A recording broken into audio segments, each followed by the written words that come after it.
Ok, mis hermanos, vamos entonces a la palabra del Señor en esta noche. Le pido ahí que cierre sus ojos. Vamos a... Amor, ¿vas a decir algo?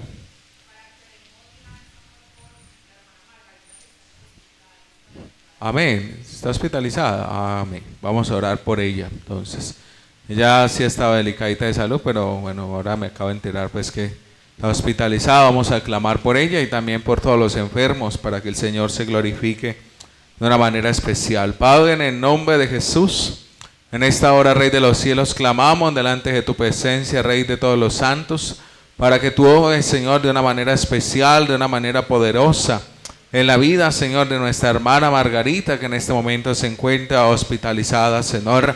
Padre, sabemos que nuestra vida está en tus manos, Señor. Nada hay que se escape de tu control, Señor, y tú lo has permitido.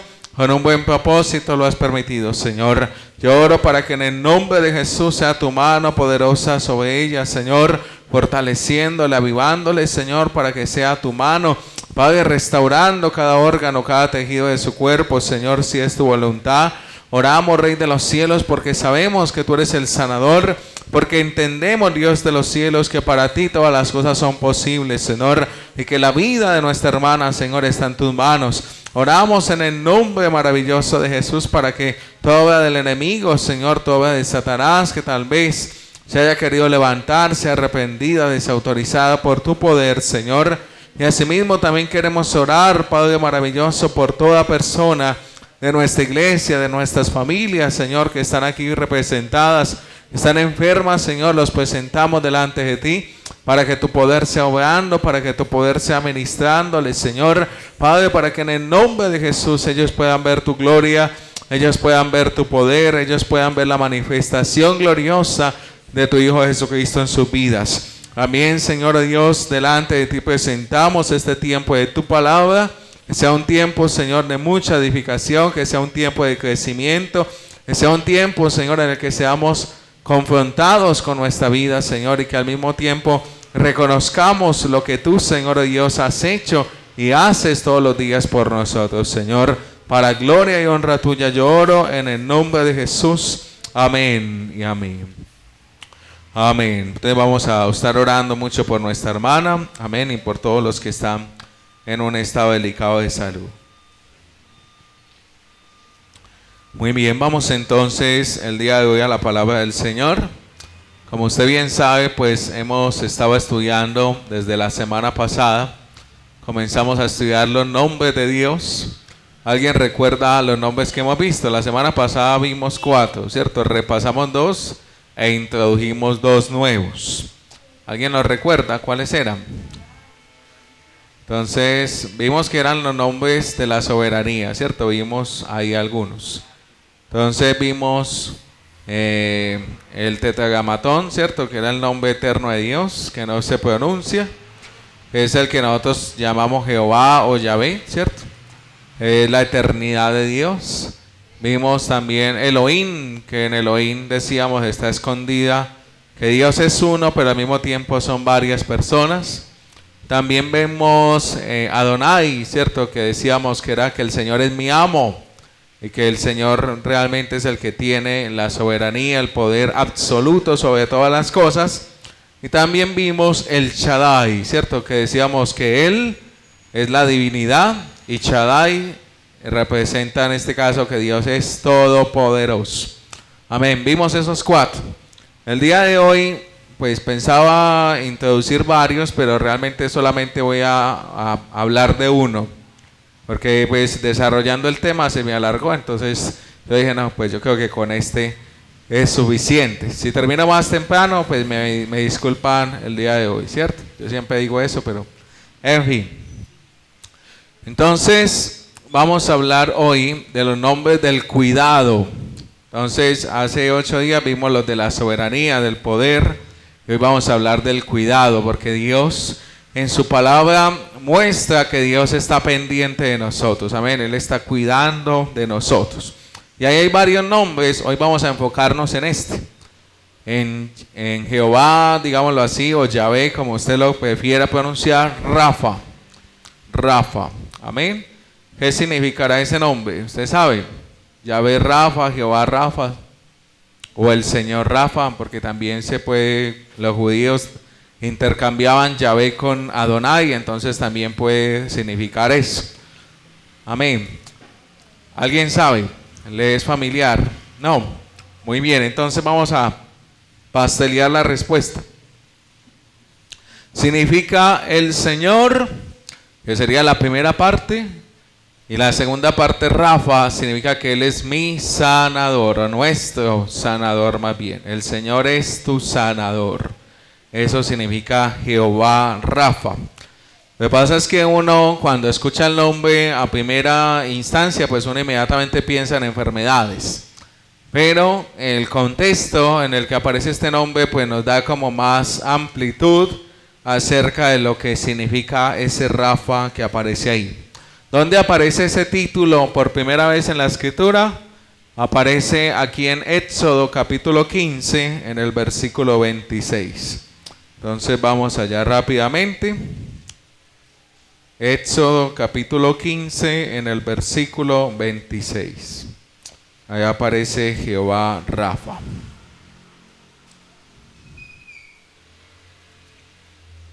Amén. Entonces, Éxodo capítulo 15, versículo 26. Ya lo tenemos. Tranquilo, yo les doy tiempo, no hay afán.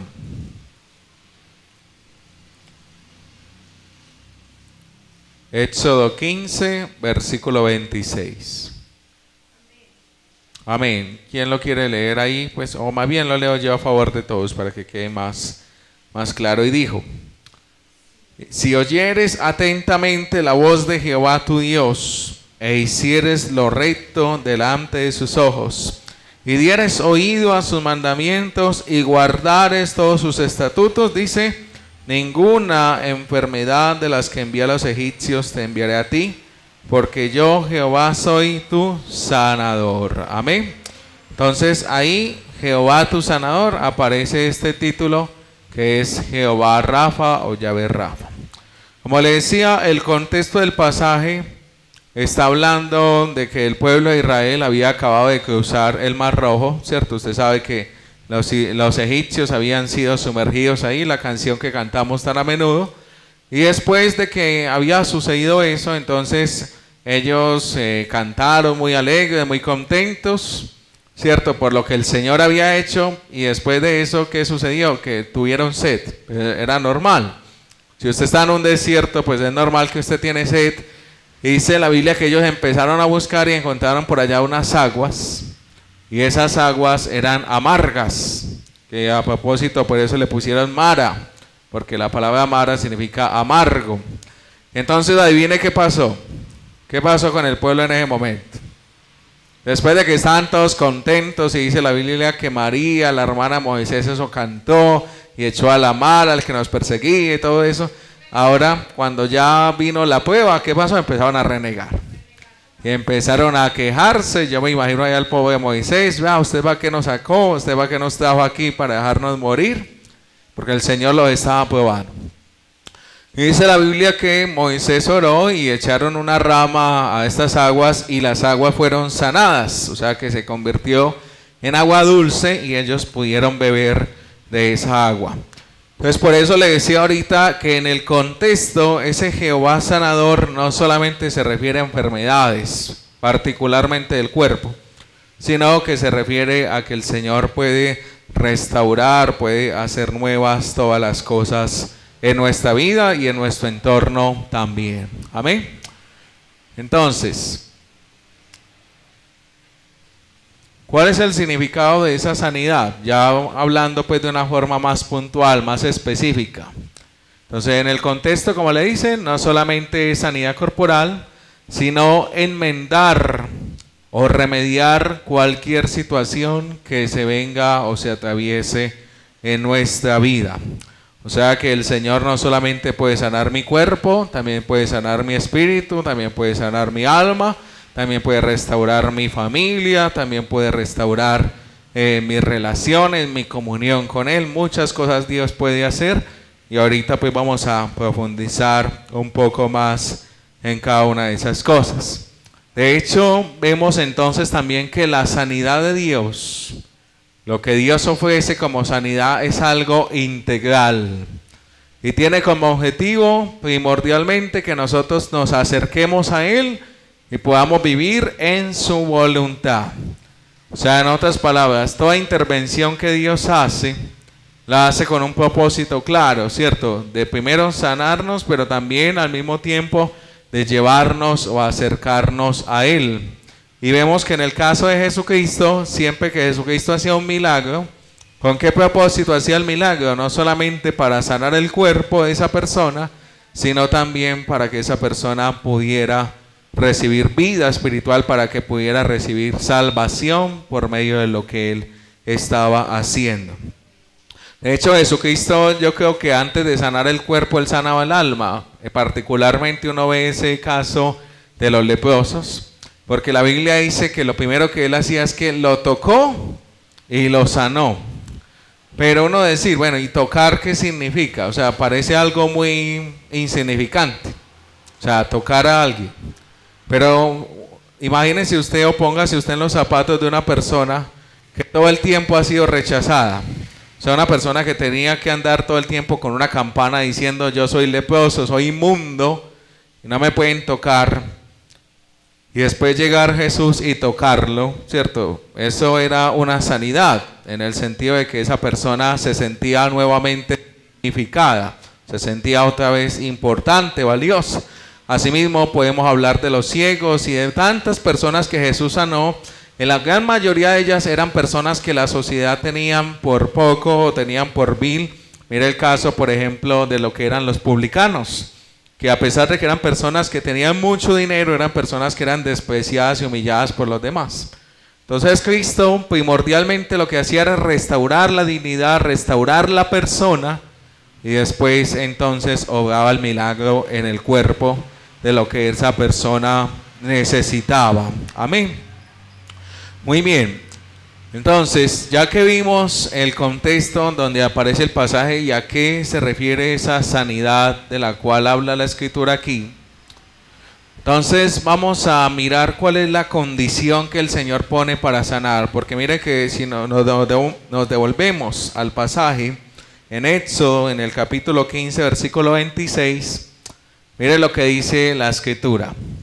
Y dijo: si oyeres atentamente la voz de Jehová tu Dios, e hicieres lo recto delante de sus ojos, y dieres oído a sus mandamientos, y guardares todos sus estatutos, dice, ninguna enfermedad de las que envié a los egipcios te enviaré a ti, porque yo soy Jehová tu sanador.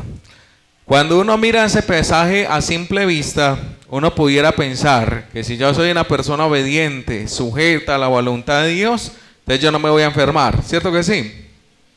Pareciera, o sea, para una persona que lea ese pasaje así aisladamente dice, no, entonces si yo vivo rectamente yo no me puedo enfermar. Y de hecho hay cristianos al día de hoy que tienen ese tipo de ideas, de que si un cristiano se enferma es porque está mal o porque está en pecado o está fuera de la voluntad de Dios. Sin embargo, ponga la atención al pasaje, porque el Señor lo que enfatiza aquí al final dice, ninguna enfermedad de las que envía a los egipcios te enviaré a ti, porque yo soy Jehová tu sanador. La enfermedad que vino sobre los egipcios, ¿por qué vino? ¿Cómo? Bueno, vino por desobediencia, sí, vino por juicio, ¿cierto? Dios trajo juicio a los egipcios a través de las plagas y todo lo que sucedió. Entonces mire que aquí hay una distinción, porque lo que le está diciendo es, si ustedes son personas obedientes, sujetas a mi voluntad, yo no voy a traer sobre ustedes enfermedad como un juicio. Y lo mismo sucede sobre nosotros. Si yo como cristiano soy un hijo de Dios obediente, Dios no va a permitir en mi vida enfermedad como un juicio. Puede permitir enfermedad como una prueba o como otra cosa, pero no como un juicio, como castigo por algo malo que yo esté haciendo. ¿Me entienden? Entonces, para que podamos diferenciar eso. Lo mismo que la parte económica y lo mismo que muchas situaciones que nosotros vivimos, que como cristianos tenemos que pasar, entonces muchos inmediatamente, no, es que usted debe estar mal. Porque mire la economía como está, o mire esto, mire aquello, pero no necesariamente una cosa es la otra. Si uno mira la vida de Job, mire que Job no había hecho nada malo, ¿Por qué Dios le permitió todas esas tragedias? Pues porque simplemente lo estaba probando. Entonces hay una distinción. Pero lo que sí está claro es que si yo quiero experimentar la sanidad de Dios, la plenitud de la sanidad de Dios que abarca todas las áreas de mi vida, yo tengo que vivir en obediencia, en sujeción a su voluntad. De hecho, vámonos al libro de Josué rápidamente. En el Josué capítulo 1, en ese pasaje pues tan famoso que todo el tiempo estamos ahí meditando. En el versículo 7. Me dice cuando lo tengan. Josué capítulo 1 versículo 7. Lo tenemos ya, mis hermanos. Entonces mire lo que dice. Solamente que esfuérzate, sé muy valiente, para cuidar de hacer conforme a toda la ley que mi siervo Moisés te mandó. No te apartes de ella ni a diestra ni a siniestra, para que seas prosperado en todas las cosas que emprendas. Amén. El versículo 8 lo reafirma y dice: nunca se apartará de tu boca este libro de la ley, sino que de día y de noche meditarás en él, para que guardes y hagas conforme a todo lo que en él está escrito, porque entonces harás prosperar tu camino y todo te saldrá bien. Amén. Entonces, si yo quiero vivir en la prosperidad, yo quiero vivir en la sanidad que Dios me ofrece, es necesario que yo viva en obediencia, que yo viva en sujeción a su voluntad. Amén. Además, por una cosa que vemos que en el Nuevo Testamento Jesucristo sanaba a muchas personas, pero si usted ha puesto atención, ¿qué le decía Jesús después de que lo sanaba? Dice: vete y no peques más. Dice: para que no te venga algo peor. Pero esa enfermedad que está hablando de eso, ahí dice la enfermedad como juicio por el pecado. ¿Listo? Entonces yo como cristiano sí tengo que examinarme, porque hay situaciones que pueden llegar a mi vida, como enfermedades o situaciones complicadas, que sí pueden venir por causa de pecados o cosas que yo estoy haciendo mal. Pero si yo estoy convencido de que estoy actuando rectamente, entonces tengo que saber que tal vez Dios me está probando o algo quiere hacer Dios, pero no es un juicio. Muy bien. Entonces, ¿quién es el sanador por excelencia? Mejor dicho, ¿en quién se cumple plenamente este título, que es el Señor es nuestro sanador, en la persona de Cristo? Por eso decimos que la máxima representación de Dios, o la máxima revelación que tenemos de Dios, la vemos en la persona de Jesús. Porque si alguien sanó y alguien restauró y alguien hizo mejor todas las cosas, fue justamente Cristo. Y eso lo podemos ver desde una profecía, está en el Antiguo Testamento, Isaías capítulo 61, versículo 1 y 2. Usted sabe muy bien que cuando Jesús empezó el ministerio, dice la Biblia que entró a la sinagoga y leyeron el rollo, justamente leyeron el libro de Isaías. El rollo de Isaías, pues en esa época no tenían la Biblia como nosotros, ni tampoco estaba separado por versículos ni capítulos. Sino que leyeron el rollo y justamente aparece este pasaje.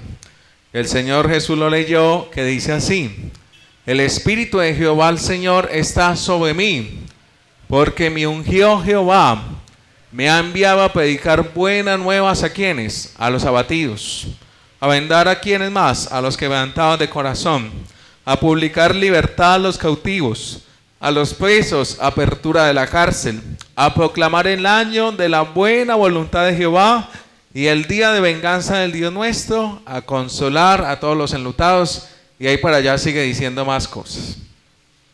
Entonces Jesucristo, cuando empezó el ministerio, Él dijo: esta palabra se ha cumplido hoy en medio de vosotros. ¿Y qué hicieron los judíos cuando Él dijo eso? Dice que lo sacaron y le iban a apedrear, lo iban a tirar por un barranco. Sin embargo, algo tuvo que pasar, no sé, porque Jesucristo seguramente en algunos momentos mostraba su divinidad o algo especial, porque lo dejaron pasar. O sea, hubiera sido una persona común y corriente, allá hubiera caído. Pero algo tuvo que pasar, porque dice que Él se metió en medio de ellos y siguió. Y en la Biblia, pues en el Evangelio de Juan, vemos muchos casos donde a cada rato lo querían apedrear, pero no eran capaces, no se atrevían a hacerlo. Algo se los impedía. Entonces, si usted mira este pasaje, en este pasaje que podemos observar que la sanidad de Dios es algo muy integral. que abarca muchos aspectos de la vida. Mira que el ministerio de Jesús tenía que ver con libertad, tenía que ver con restauración, tenía que ver con traer buenas noticias. Porque las buenas noticias del Evangelio, ¿cuáles son? Que por medio de Cristo podemos nosotros restaurar nuestra relación con Dios. Podemos ser sanados de una enfermedad mortal que teníamos, que es el pecado. Amén. Y que además en Cristo podemos tener vida eterna, podemos tener esperanza más allá de la vida que estamos viviendo. Yo creo que es un consuelo muy grande para muchas personas que ahora sufren, que ahora han padecido tantas situaciones difíciles, saber que después de la muerte van a tener la recompensa justa por lo que han hecho. Y también es un consuelo saber no solamente que los justos van a recibir lo que se merecen cuando mueran, sino también saber que tantas personas que han hecho cosas malas y han muerto, que después de la muerte aún van a pagar por lo que hicieron. Porque, como decía Dostoyevsky, sin Dios todas las cosas están permitidas. Y si no existiera vida después de la muerte, entonces tendríamos que asumir que Hitler mató millones de personas, que Mao por allá en China mató millones, que Stalin mató millones en Rusia y que nunca pagaron por lo que ellos hicieron. Y así, por ejemplo, en Colombia vemos a diario tanta injusticia, tanta corrupción, tanta maldad. Maduro en Venezuela, tantas situaciones, y ellos creen que no, pero algún día Dios les va a pedir cuentas de todo lo que ellos han hecho.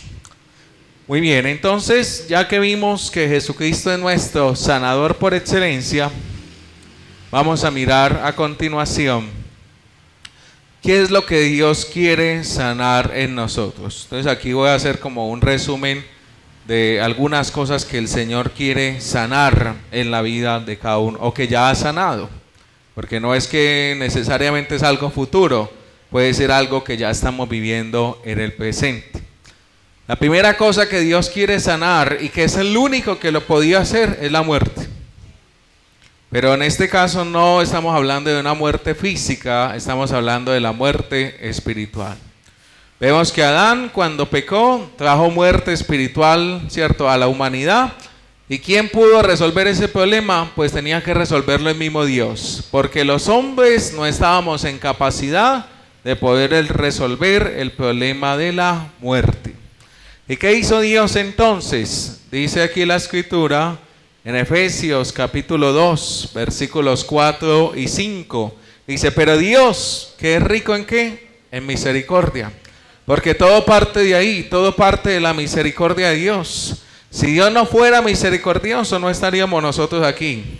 Entonces dice, Dios que es rico en misericordia por ese gran amor con que nos amó.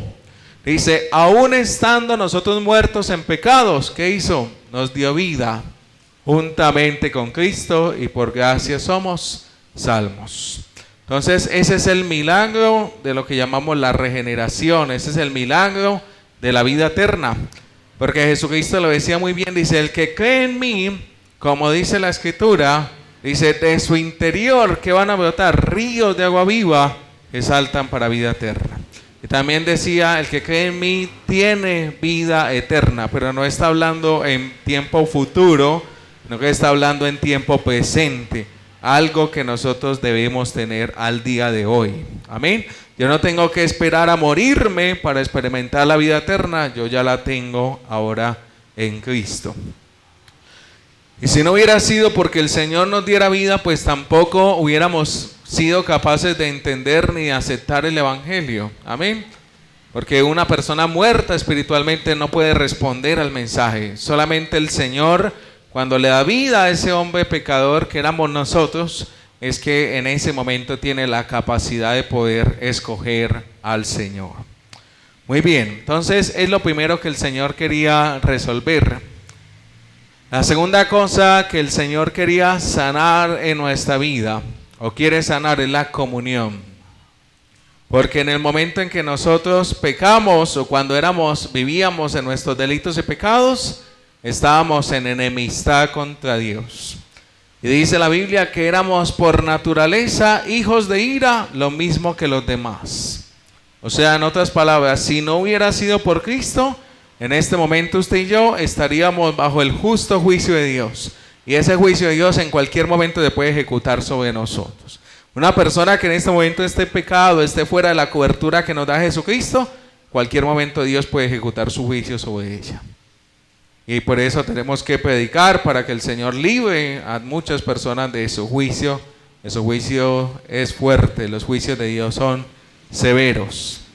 Entonces dice la Escritura aquí en 2 de Corintios 5, 19, que Dios estaba en Cristo. ¿Qué estaba haciendo Dios por medio de la persona de Cristo? Estaba, dice, reconciliando consigo ¿a quién? Al mundo. Dice, no tomándoles en cuenta a los hombres sus pecados, y nos encargó ahora a nosotros el ministerio o la palabra de la reconciliación. O sea, si algo tenía Dios desde el principio, si algo quería Dios hacer con el hombre, con la humanidad desde el principio, era tener comunión estrecha con nosotros. La Biblia dice que el Espíritu de Dios nos anhela celosamente, o sea, es un deseo de Dios estar en paz con nosotros. Pero a causa del pecado éramos enemigos. ¿Y quién tuvo que pagar para que nosotros ahora podamos acercarnos confiadamente al trono de la gracia? Pues eso lo hizo justamente Jesucristo. Entonces Cristo vino para que usted y yo podamos estar en comunión, para que podamos estar en paz con Dios. Y no solamente eso, sino que ahora nos encomendaron a nosotros llevar ese mismo mensaje a las demás personas. ¿Por qué a nosotros? Porque la Biblia dice que nosotros somos el cuerpo de Cristo, ¿cierto? La iglesia es el cuerpo. Entonces la cabeza es Cristo, es el que da las órdenes, es el que da las directrices, es el que dice qué hay que hacer. Pero el que ejecuta no es la cabeza, ¿cierto? Sino el cuerpo. Usted le dice, la cabeza dice camine, ¿y qué hace el cuerpo? El que camina son los pies, ¿cierto? Que tienen que mover, o las manos, o ya los sentidos en general. ¿Por qué es bueno resaltar eso, hermanos? Porque a veces nosotros estamos esperando que Dios haga cosas que tenemos que hacer nosotros. Y mucha gente se queja de Dios y dice, es que si Dios existiera, ¿por qué tanta maldad? ¿Y por qué los niños se mueren de hambre? Pero la realidad es que los niños no se mueren de hambre no porque no haya comida, o porque no haya medios para darles comida. ¿Sabe por qué se mueren de hambre? Porque hay tanta avaricia en el corazón de los hombres, que hay personas que tienen tantísimo dinero que nunca se lo van a gastar, mientras hay otras que no tienen ni siquiera para consumir el diario.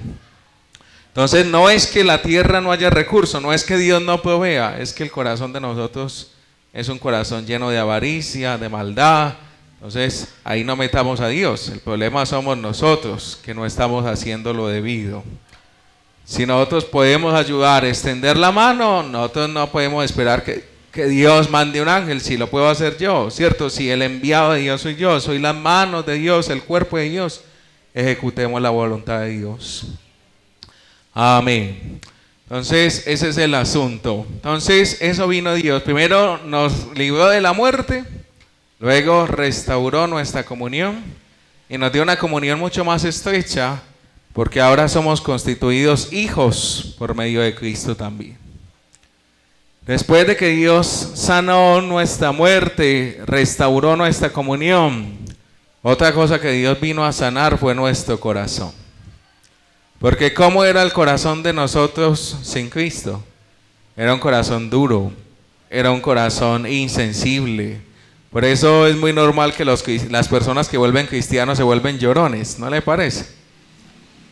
Todos empiezan a llorar por todo.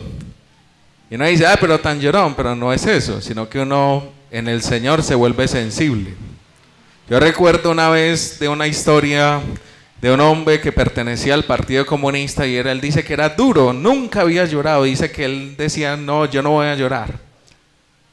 Y estaba en la cárcel y en toda esa situación tuvo la oportunidad de conocer de Cristo. Bueno, se convirtió al Señor y dice que se convirtió en un hombre llorón, no llora ya por todo. ¿Pero por qué? Porque el Señor nos da sensibilidad.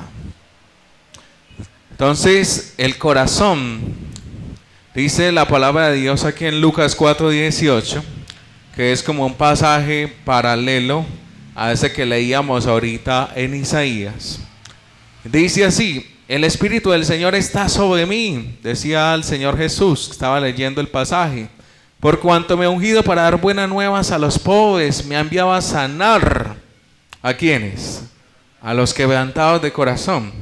Ahora tenga en cuenta algo, que el Espíritu que estaba en ese momento sobre Jesús, es ahora el mismo Espíritu que está dentro de nosotros.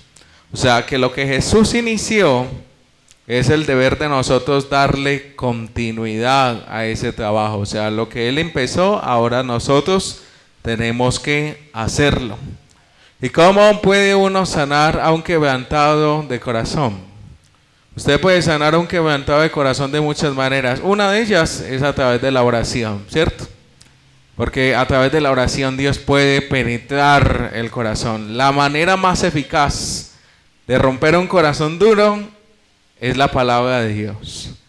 Lo que dice Hebreos, dice que es una espada de dos filos que penetra tan profundo que dice que los tuétanos, o sea, llega hasta los huesos y discierne y separa lo que es el alma y el espíritu. Dos cosas que cuando uno, digamos, es un hombre natural o un hombre que está sin Dios, esas dos cosas están juntas, están como mezcladas. Uno no diferencia lo que es espiritual y lo que es emocional. Entonces la palabra de Dios de alguna manera separa y permite que yo identifique bien esas dos cosas. Y la otra es a través del amor, ¿cierto? El amor es la mejor manera de quebrantar un corazón duro. Amén. Y eso fue lo que hizo Cristo. Cristo confrontaba a las personas a través de la palabra, las confrontaba y las restauraba a través del amor. Amén. Y también obviamente a través del poder que manifestaba a través de la oración. Entonces Dios también quiere hoy sanar nuestros corazones. ¿Qué más Dios puede sanar en nosotros? Nuestras relaciones también. Dios quiere sanar nuestras relaciones. ¿Por qué razón? Porque antes de que nosotros estuviéramos en Cristo, ¿qué es lo que dominaba en el corazón de nosotros? Entonces el odio, el orgullo, la soberbia, la amargura. Pero ahora que estamos en Cristo, pues yo no digo que uno de vez en cuando no tenga esas luchas, porque uno a veces se manifiestan esas cosas, pero sabemos que nuestra prioridad es amar, ¿cierto? Y pasar por alto la ofensa, y el perdón, y la misericordia, y bendecir y no maldecir.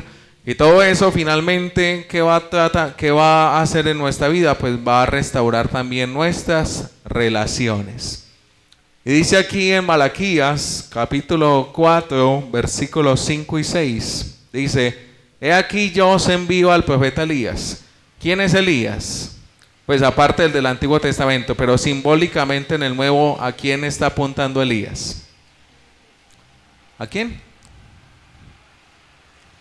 ¿A quién? Una vez los discípulos le preguntaron a Jesús, bueno, ¿y quién era Elías? Y él dijo, Elías ya vino y lo mataron. ¿Quién entonces era Elías? Era Juan el Bautista. Entonces es curioso, a mí me ponía mucho a pensar esa historia porque los judíos tantos años esperando a Elías, supuestamente, y Elías vino y lo mataron. ¿Y no será que a veces a uno le pasa lo mismo? Uno a veces tanto tiempo esperando y Dios responde, pero uno cree que esa no es y bueno, en fin. Uno no sabe, ¿cierto? Y dice, he aquí, yo os envío al profeta Elías antes de que venga el día de Jehová grande y terrible. Dice, él hará volver el corazón de los padres hacia ¿quiénes? Hacia los hijos. Y el corazón de los hijos hacia los padres. No sea que venga yo y hiera la tierra con maldición. Entonces, el amor de la familia, el amor de los hermanos, el amor en general en la sociedad, la unidad en la verdad de Dios, porque hay una unidad falsa, que es la que quiere promover el mundo hoy. ¿Cuál es la unidad que quiere promover el mundo hoy? Donde cada quien haga lo que quiera y nadie se meta, ¿sí o no? Entonces usted quiere ser homosexual, sea homosexual y yo le respeto. Y entonces eso es una unidad falsa, porque es una unidad basada en la mentira y basada, digámoslo, en la alcahuetería, digámoslo de esa manera. Pero la unidad que realmente viene de Dios es una unidad que gira en torno a la verdad que Él ha revelado, o sea, su palabra. Amén. Y cuando hay un hogar, una familia unida, y cuando hay una iglesia unida, esa iglesia unida, esa familia unida, de alguna manera está manifestando la comunión que existe en la Trinidad de Dios. Por eso Jesucristo decía: Padre, yo quiero que ellos sean uno, así como tú y yo somos uno. Amén. Porque tiene que haber una correspondencia entre esas dos cosas. Entonces Dios también quiere sanar nuestras relaciones.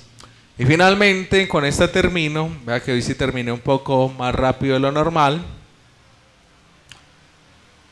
Vamos a terminar diciendo de que el Señor quiere sanar nuestro cuerpo. De todas las cosas que Dios quiere sanar, el cuerpo es importante, pero de todas es la menos importante. Porque el cuerpo es, digámoslo así, lo más superficial. De nada me sirve a mí ser sano en el cuerpo si mi alma, si mi espíritu y todo lo demás está mal, ¿cierto? Dios quiere restaurarme, como les decía ahorita, de forma integral. ¿Y qué dice la Escritura? Mateo 8, versículo 17. Dice: para que se cumpliese lo dicho por el profeta Isaías, cuando dijo: Él mismo tomó nuestras enfermedades y llevó ¿qué? Nuestras dolencias. O sea que efectivamente Cristo también murió para traer sanidad a nuestro cuerpo. Si el Señor no nos sana en el momento en que nosotros se lo pedimos, pues debe tener algún propósito especial en esta enfermedad. Pero lo que está claro es que en Cristo también tenemos restauración para nuestro cuerpo, nuestra alma, nuestro espíritu, nuestras relaciones y todas las demás cosas. Amén. Dios quiere que estén en perfecto orden. Dios quiere que todo esté en paz. Entonces, si uno nota en la vida de uno perturbaciones, cosas raras, ¿qué tiene que hacer uno? Tiene que pedir al Señor que traiga su sanidad. Esa sanidad integral a nuestro corazón, a nuestra familia, a nuestra iglesia, a nuestra comunidad. Amén. Sobre todo aquí en Colombia, que estamos acostumbrados tanto a la violencia, porque la realidad es que los colombianos nos acostumbramos desde hace muchos años a arreglar todo por las malas, pero hay que pedir al Señor que nos dé sabiduría para actuar bien. Entonces oremos a Dios, mis hermanos. Vamos a pedir a Dios que sane nuestras vidas, que sane nuestras familias, que restaure todas las cosas, que permita que podamos primeramente estar en comunión con Él. Porque nada gana el hombre si gana todo el mundo, pero pierde su alma, como decía Jesucristo. Padre maravilloso, en este día, Señor, te alabamos, te bendecimos y te damos toda la gloria, la exaltación y la alabanza a ti, Señor. Gracias, Padre, porque sabemos y reconocemos que en ti tenemos vida eterna, que en ti tenemos salvación, que en ti, Señor, tenemos sanidad. Tú eres nuestro sanador, no solamente el sanador de nuestro cuerpo, sino el sanador de todas las áreas de nuestra vida. Tú eres el que restaura, tú eres el que hace nuevas todas las cosas, Señor. Tú eres el que vivifica aún lo que está muerto, Señor Dios. Tú eres el que aún puede llamar las cosas que no son como si fueran, Padre, porque todo depende absolutamente de ti, oh Dios. Yo oro para que en esta hora tu Santo Espíritu, tu presencia, Padre, se haga, Señor, una realidad en cada uno de nosotros. Señor, oro para que ministre nuestro ser, oro para que ministre nuestro corazón. Oro, Padre maravilloso, para que en esta hora, Señor, tu Santo Espíritu nos llene, para que tu Santo Espíritu nos restaure, para que tu Santo Espíritu nos lleve, Señor, a un nuevo nivel de obediencia, Padre, un nuevo nivel de sujeción, Señor, a tu palabra, a tu voluntad, a tu verdad. Padre, no queremos desviarnos ni a diestra ni a siniestra, Señor. Padre, queremos, Señor Dios, en todo momento, Padre, que seas tú, Señor Dios, el que dirija nuestros pasos. Padre maravilloso, no queremos dar lugar al maligno, Señor. No queremos dar lugar a las tinieblas, Señor, porque sabemos que el enemigo, Señor, quiere destruirnos, quiere separarnos de ti, Señor, pero tú quieres que nosotros tengamos vida y tengamos vida en abundancia. Yo oro por cada persona que está aquí representada, Señor. Padre, para que tú seas sanando su interior, para que sanes su cuerpo, Padre, si está enfermo, pero también para que sanes el alma, el espíritu de aquellos que tal vez se han llenado de amargura, se han llenado de odio, de esperanza. Padre maravilloso, para aquellos que están desanimados, atribulados, Señor, Padre, te ruego en el nombre de Jesús que tú levantes su ánimo, porque tu palabra dice que tú multiplicas las fuerzas a aquel que no tiene ninguna, Señor. Oramos para que en el santo nombre maravilloso de Jesús, tu presencia, Dios Todopoderoso, también, Padre, se glorifique, Señor Dios, en nuestras familias. Padre, si hay relaciones rotas, Señor, si hay relaciones que necesitan ser restauradas, Padre, si hay división entre los padres y los hijos, Señor, si hay división entre los esposos, Señor Dios, si hay división entre los hermanos, clamamos para que en el nombre de Jesús tú traigas perdón, Señor, tú traigas reconciliación. Padre maravilloso, oramos también, Señor, por nuestra comunidad, donde tú nos has plantado, donde tú nos has puesto, Señor. Oramos, Padre, por nuestros vecinos. Oramos, Señor, Padre maravilloso, por los que nos gobiernan, por los que nos dirigen. Padre, para que tú les des sabiduría, para que les des temor, Señor, para que todo lo que ellos hagan, Rey de los cielos, lo hagan para glorificarte a ti, oh Dios de los cielos, para que tu nombre sea exaltado en todo y por todo, maravilloso y eterno Creador. Gracias damos a ti, bendito Rey. Gracias por tu presencia gloriosa que se mueve en este lugar, Señor. Gracias por tu Espíritu, Señor, que es el que trae libertad, porque tu palabra dice que el Señor es el Espíritu, y donde está el Espíritu de Dios hay libertad, Señor. Oh Rey maravilloso, mi alma te alaba, Señor. Mi alma te exalta. Yo te pido ahí, levanta tus manos. Bendice el nombre del Señor, exáltale, glorifícale solamente a Él. Oh Rey maravilloso, qué bueno, Señor, es habitar en tu presencia. Qué bueno, Señor, es acercarnos a ti, oh Dios. Qué bueno, maravilloso, Padre, es venir delante de tu trono para adorarte, para bendecirte. Lleva, Señor, oh Dios, a tus hijos en bendición. Y asimismo, Señor, nuevamente te presentamos a nuestra hermana Margarita y a todo aquel que en este momento se encuentre en una condición delicada de salud, para que tú obres, Señor, tu perfecta y agradable voluntad. Gracias, Dios de los cielos, porque sé que en ti todas las cosas son posibles, para gloria y honra tuya. Amén. Amén. Dios les bendiga a todos mis hermanos. Muchas gracias. Amén.